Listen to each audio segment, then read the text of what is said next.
The need for foster parents locally in North Carolina and all over the country has been unmet for years. Thompson Child and Family focuses transforming lives through early childhood, family stability, and mental health services. No matter the situation of a child, you can come to Thompson for the training you need to serve them. Discover how you can be a foster parent and make a difference in a child's life. Go to thompsoncff.org or call 704-536-0375.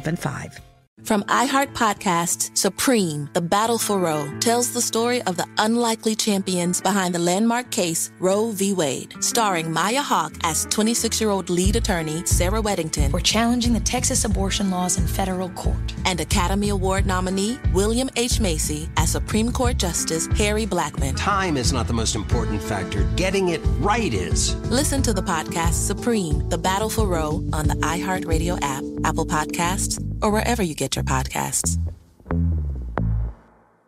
Hey guys, it's Angie Martinez. Check out my podcast, Angie Martinez IRL, where we have beautiful conversations with all types of people. From Kelly Rowland to Mike Tyson to Kim Kardashian to JT from the City Girls. These are conversations about real life. We talk about love and death and our mental health and how we navigate all the ups and downs of life. And I promise every episode, there'll be a takeaway for you to use in your own real life. Check out Angie Martinez IRL on the iHeartRadio app, on Apple Podcasts, or wherever you get your podcasts.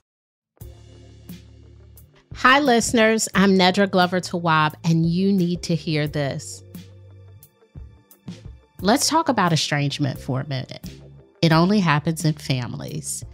And it is when you decide to sever ties with one or more family members. Now, as we all know, that it affects multiple family relationships, not just the relationship you're ending, but also the relationships with the other people involved, because families are comprised of many people.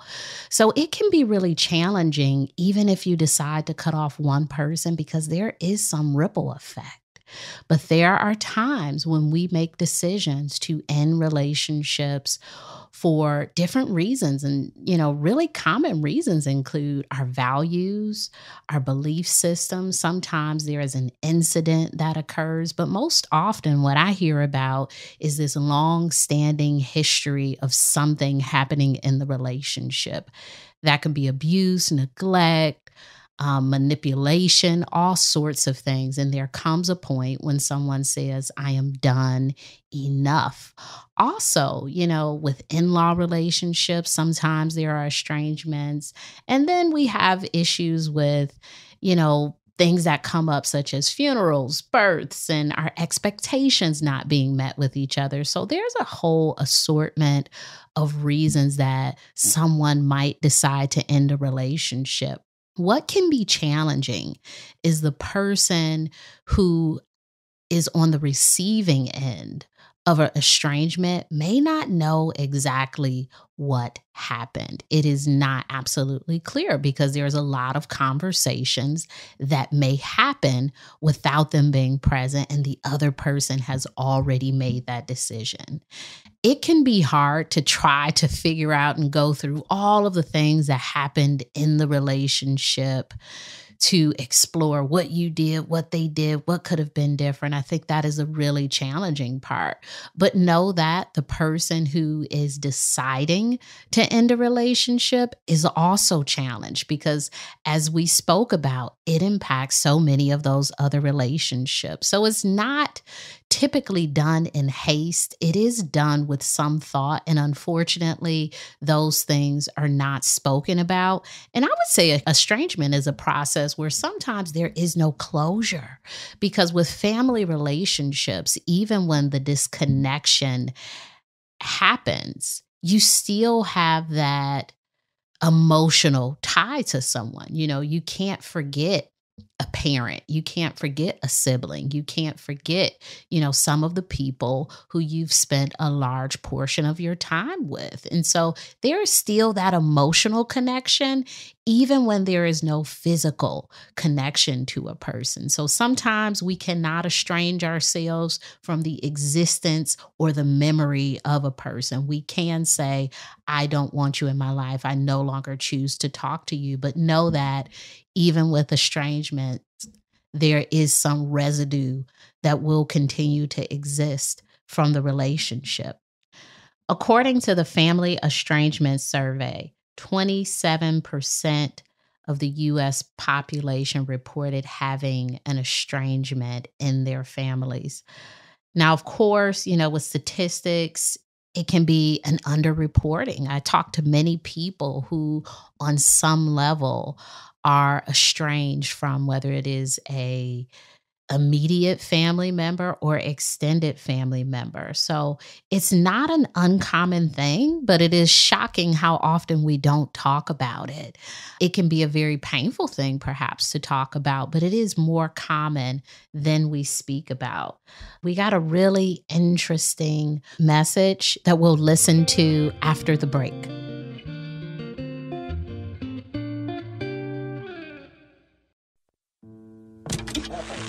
Protesters and supporters alike are lined up outside the United States Supreme Court this afternoon as a decision in the most hotly debated case in years is set to be delivered. From iHeart Podcasts, Supreme, The Battle for Roe, tells the story of the unlikely champions behind the landmark case Roe v. Wade. Sir, I graduated the top quarter of my class. We just don't have a spot for you.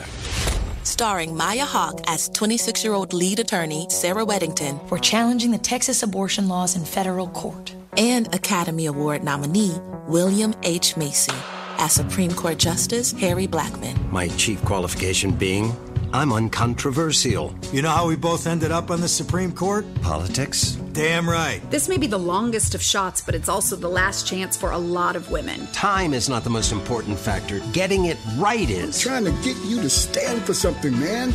Now go to it. Listen to Supreme, The Battle for Roe on the iHeartRadio app, Apple Podcasts, or wherever you get your podcasts.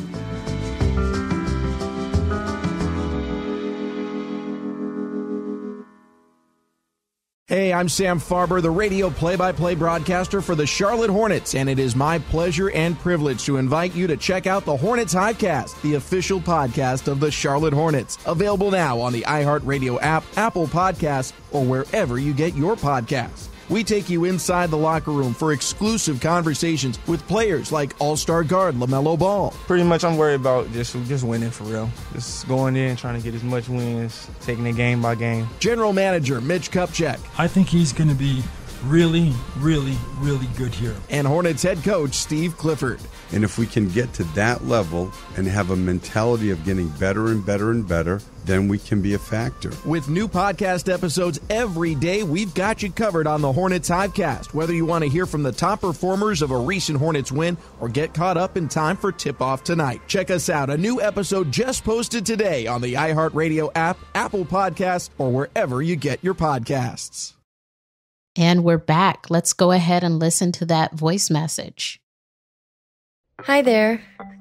I was raised in the South, and I am married. I'm actually a doctoral intern in clinical psychology, finishing up my doctorate, so I'm also a therapist. And I've been to therapy a couple of times.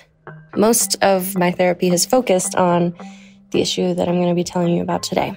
So, I grew up in a pretty small town in the rural South. When I was 17, I started dating my current husband. So it's been over 9 years now. And as a teenager, my partner was able to come spend time with my family. He came over for the holidays, birthdays. Then about 6 months or so into the relationship, we graduated high school and he had to go away for basic training. He had joined the National Guard. So he was there for 4 or 5 months. And then when he got back, we were both in college in a town that was about an hour away from where we grew up, hour and a half, something like that.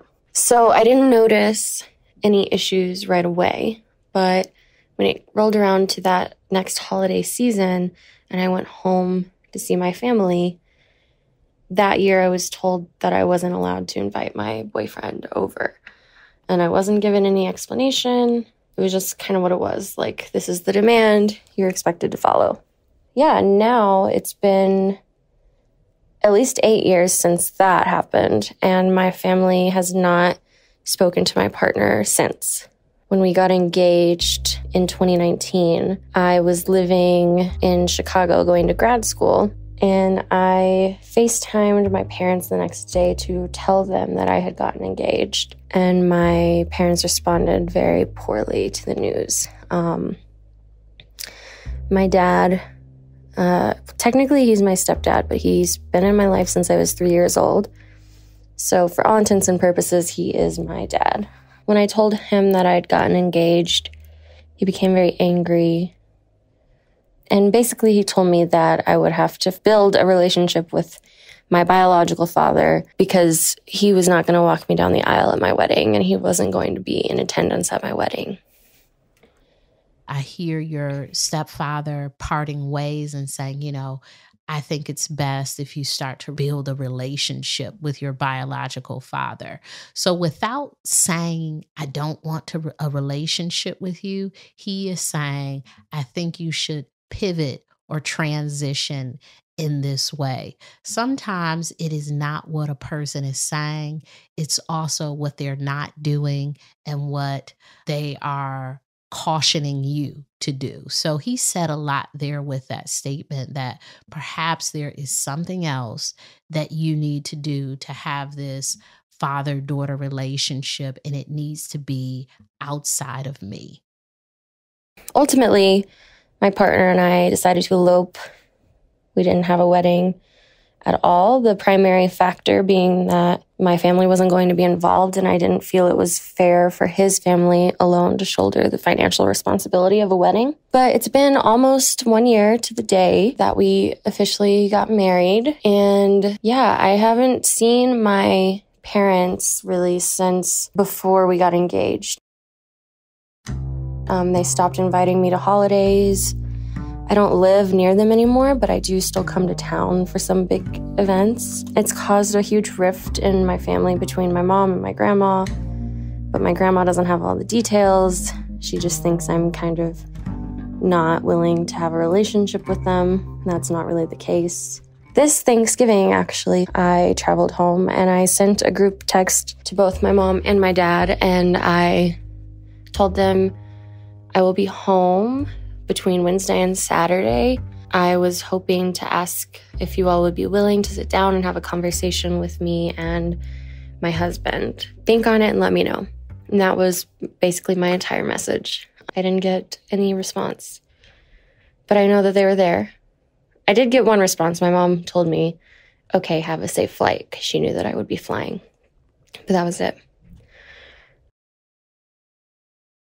Have you had a conversation with your mom one-on-one? Sometimes we assume that everybody feels the same way about a situation, when really we need to talk to them one-on-one to figure out what their perspective is and what's possible in the relationship with them. Now, just like you and your husband, your parents may come as a package deal. So your mother may be unwilling to have a relationship with you separate from the relationship she has with your father. So it can be, helpful to maybe see what that is, if anything is possible there. But ultimately, I hear a lot of grieving. What is grieving? Well, it is so many things. I think in this situation, grieving a living relationship with someone, it is allowing yourself to be sad. It is knowing that perhaps you have done all you can. It is also releasing the desire to control the situation and change it. It's also letting yourself become undone. This is a very tough situation to be raised and to make a life decision and then be turned away.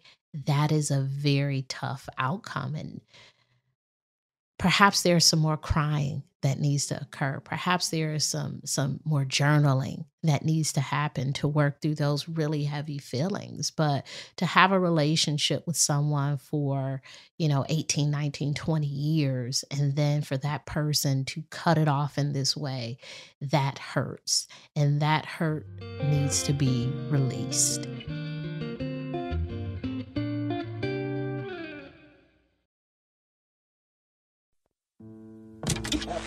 Protesters and supporters alike are lined up outside the United States Supreme Court this afternoon as a decision in the most hotly debated case in years is set to be delivered.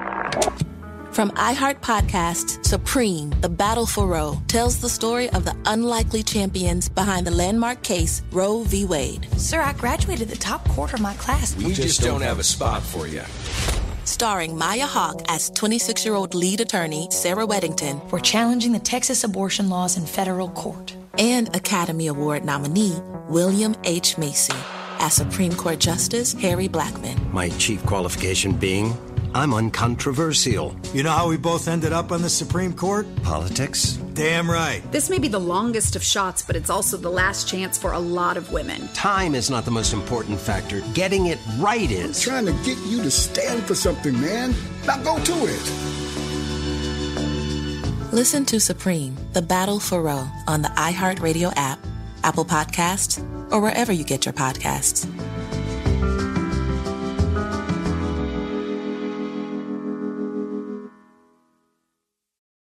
It's Tanya Sam, host of the Money Moves podcast powered by Greenwood, financial literacy podcast where we get straight to the steps to financial stability, wealth, and abundance. And we are back for season 2 with guests like Will Packer, Rich Fresh, Annie Gonzalez, and so many more entrepreneurs and experts sharing how they are making their money move. You know, if I look back, I mean, to be in that role at 25, right? Was I talented? Was I skilled? Was I capable? Absolutely. Did I have all the tools? Absolutely not.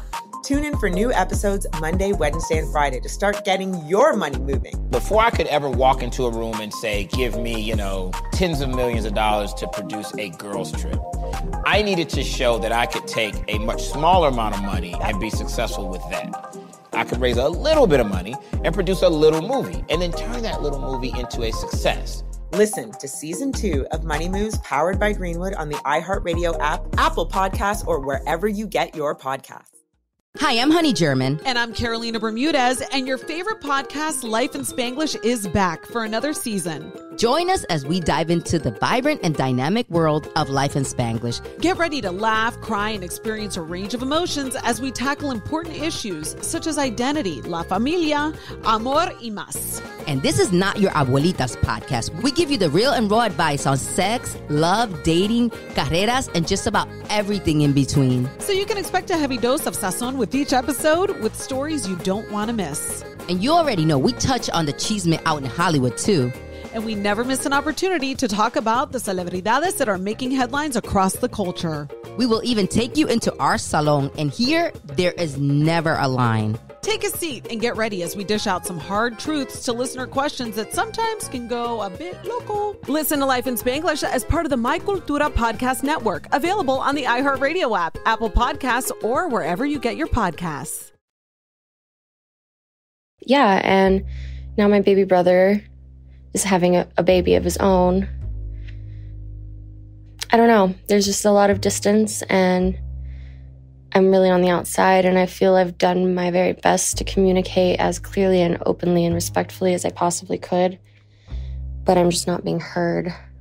Or maybe I'm just not doing it the right way. I don't know. When I broke the news about my engagement, I told my parents that I wasn't going to be able to split myself into 2 different people anymore, and that I wanted to be able to come home and be in the same room with all of the people that I loved at the same time. And that kind of statement was viewed as an ultimatum of, if you don't accept me and my partner, then I'm not going to be in your life anymore, which I guess is kind of fair and possibly kind of true, but I didn't expect it to be met with such animosity, and now just like years of silence. Yeah, so any thoughts, any advice? I don't know if I'm doing things right.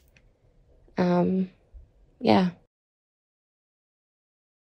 Wow. I think there is no right way for very hard situations. I do think that with issuing an ultimatum, it's essentially giving a person a choice. Do this thing or not.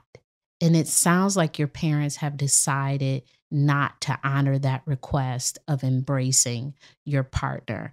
That is a very harsh reaction. I hear from you that it feels very hard, but it's also an option that you gave them.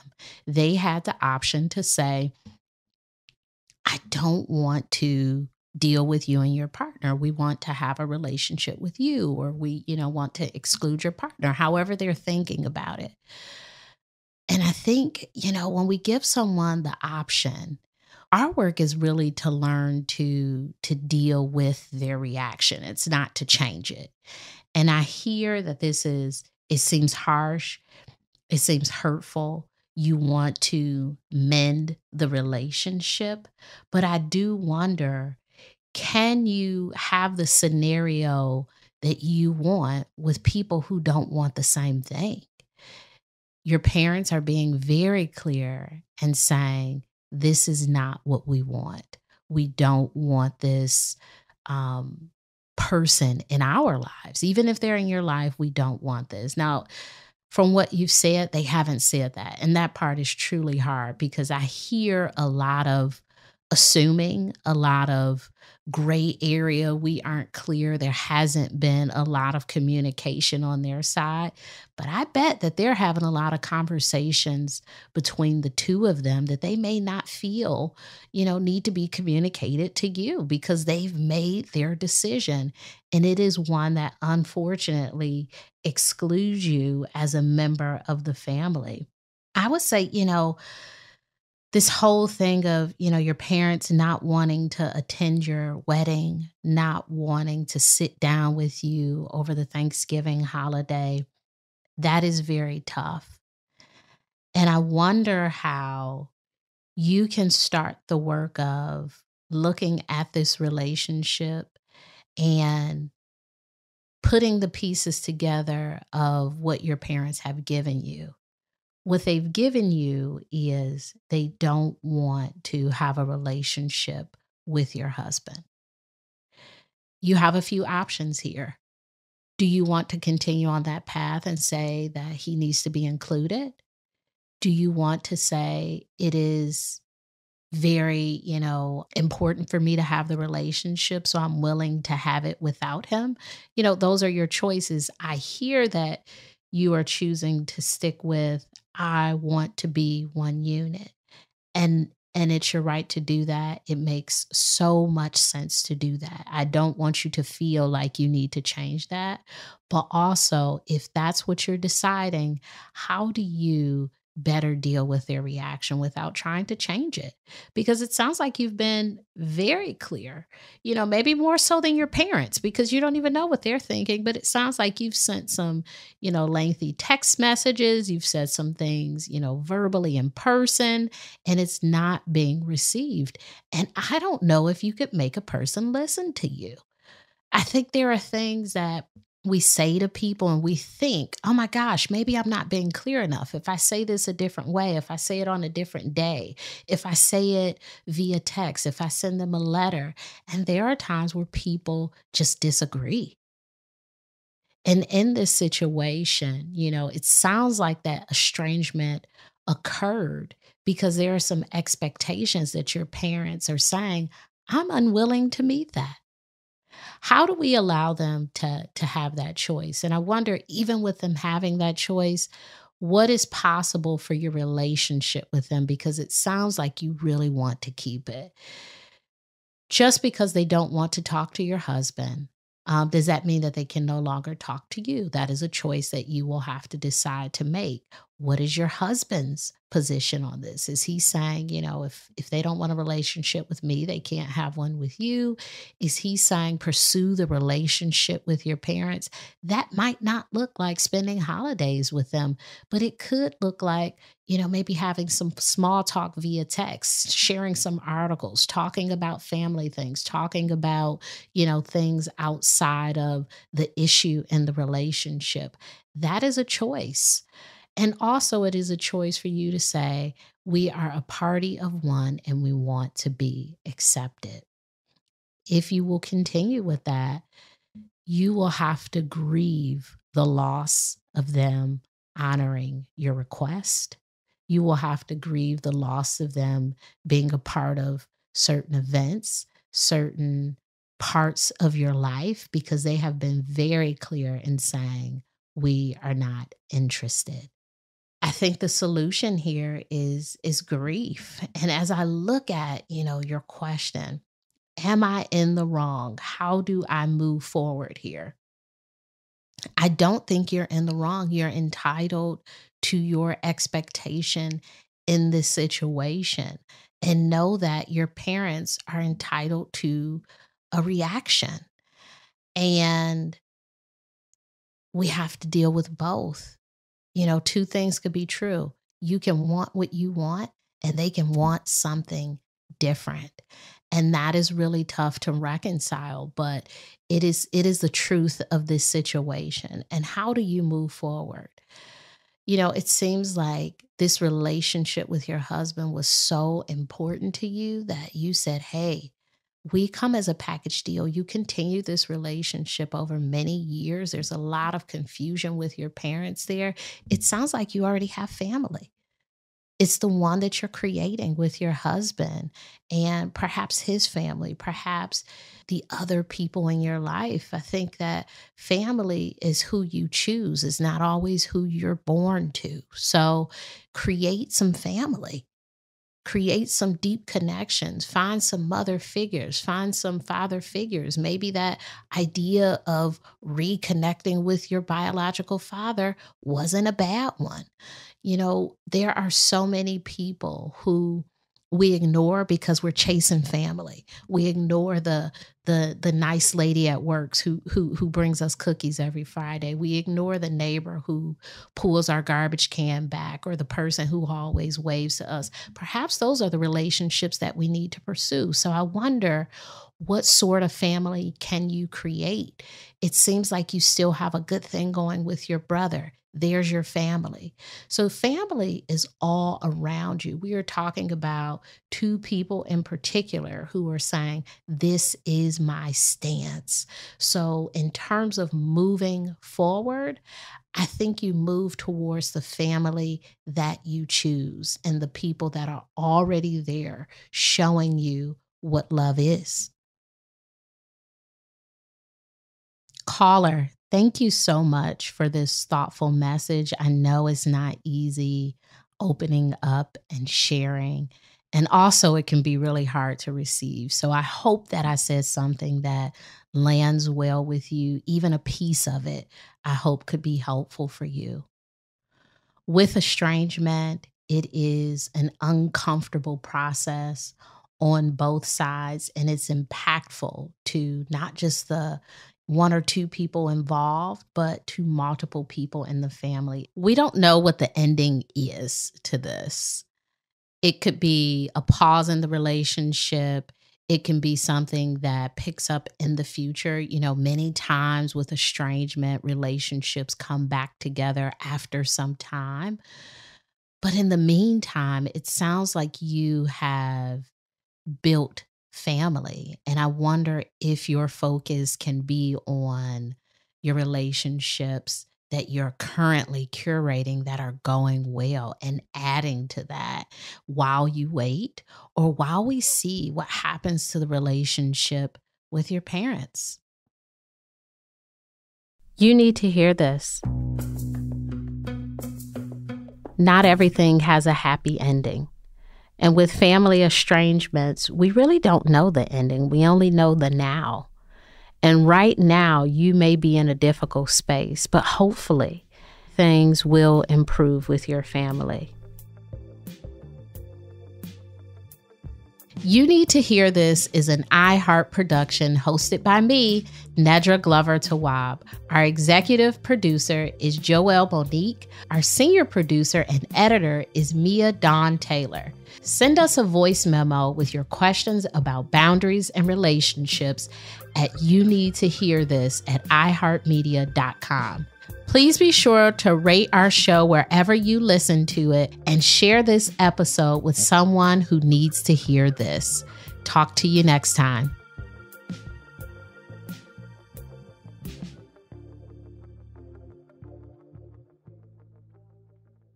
From iHeart Podcasts, Supreme, The Battle for Roe, tells the story of the unlikely champions behind the landmark case Roe v. Wade, starring Maya Hawke as 26-year-old lead attorney Sarah Weddington. We're challenging the Texas abortion laws in federal court. And Academy Award nominee William H. Macy as Supreme Court Justice Harry Blackmun. Time is not the most important factor. Getting it right is. Listen to the podcast Supreme, The Battle for Roe on the iHeartRadio app, Apple Podcasts, or wherever you get your podcasts.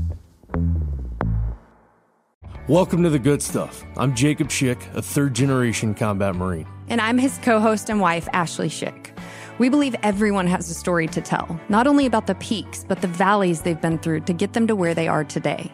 We're joined by some amazing guests who share the lessons they've learned that shaped who they are and what they're doing to pay it forward and give back. Listen to The Good Stuff on the iHeartRadio app, Apple Podcasts, or wherever you get your podcasts.